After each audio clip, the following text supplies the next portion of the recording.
E po mirë se vini në këtë analizë të një materiali burimor vërtet magjepsës. Sot, ne do deshifrojmë një nga simbolet më të fuqishme dhe ndoshta më të keq kuptuara në traditat ezoterike, dritën. E dini, kur dëgjojmë fjalën dritë, truri ynë zakonisht shkon te dielli apo thjesht te ndezja e një llampe në dhomë, por tekstet që po shqyrtojmë sot na ftojnë në një udhëtim krejtësisht tjetër. Ne do të zbërthejmë se si drita shërben si metafora përfundimtare për kalimin e njeriut nga ignoranca drejt një zgjimi të thellë moral. Është një temë fantastike, ndaj le të fillojmë. Në rregull, le t'i hedhim një sy shpejt planit ton për sot. Së pari, do të shohim simbolin e lashtë universal. Pastaj do të kalojmë te dalja nga errësira, betejë e brendshme morale, drita si vetnjohje dhe së fundmi një udhëtim i pafund. Kalojmë me njëherë te seksioni i parë, simboli i lashtë universal.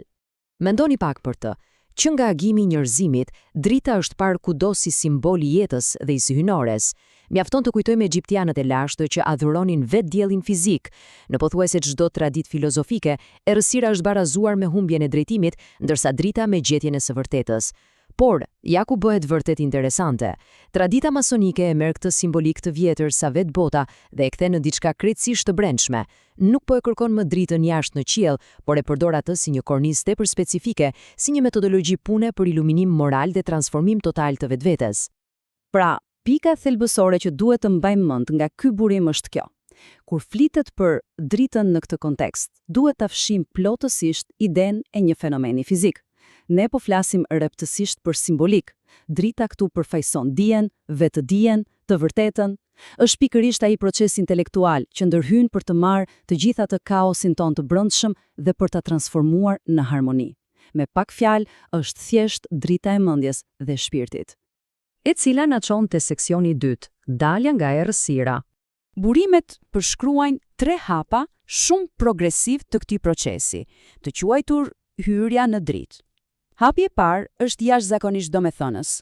Udhëtimi nis në errësirë të plot. Pse? Sepse kjo përfaqëson atë gjendjen tonë natyrale, të papërpunuar të ignorancës njerëzore. E vërteta është se askush nuk mund të ndriçohet pa pranuar fillimisht që është në errësirë apo jo. Më pas vjen hapi i dytë, marrja e dritës, që përshkruhet si një lloj rilindje shpirtërore. Por thelbi, ai vërtet i rëndësishmi, është hapi i tretë. Ky moment ndriçimi nuk është as pak vija e finishit. Në fakt, është vetëm vija e nisjes për një kërkim të pandërprer. Dhe kjo na sjell te ky rresht i fuqishëm që gjendet në tekst. Askush nuk zotron të vërtetën absolute, njerëzit duhet të mbeten gjithmonë nxënës. Absolutisht fantastike. Ky mendim është praktikisht shtylla kurrizore e gjithë kësaj filozofie. Urtësia e vërtet nuk vjen nga mendimi se i dim të gjitha, por nga pranimi me përulësi i kufive ta njerëzor. Ti jesh në kërkim të dritës do të thotë të pranosh të jesh një student i përjetshëm. Seksioni 3. Betejë e brendshme morale. Tani, kjo tabel ilustron në mënyrë të shkëlqyer se si funksionon kjo sfidë e përditshme. Po flasim për atë betejën që nuk ndodh në botën e jashtme, por thellë brenda nesh. Nga njëra anë kemi errësirën, e cila merr formën e fanatizmit, frikës dhe humbjes morale. Është ajo ana jon instinktive dhe e pakontrolluar. Përballë saj qëndron drita, që ofron mirëkuptimin, ekuilibrin dhe urtësinë. Shikoni, fitoria këtu nuk ka të bëjë fare me dominimin e të tjerëve, ka të bëjë ekskluzivisht me arritjen e ative të kontrollit e hekurt ndaj egoson. Këtu burimet japin një paralajmërim shumë të fortë. Një njeri mund të ketë dije intelektuale, por pa dritë morale, mund ta përdorë dijen për egoizëm ose shkatrim. Është një dallim absolutisht jetik. Të kesh thjesht një intelekt të mpre pa atë busullën e nevojshme morale, është fjalë për fjalë e rrezikshme. Tekstet theksojnë pa ekuivoke se ndërgjegjja dhe përgjegjësia morale janë të domosdoshme për ta bërë dritën një forcë që ndërton e jo një forcë që shkatron. Seksioni i 4. Drita si vetnjohje.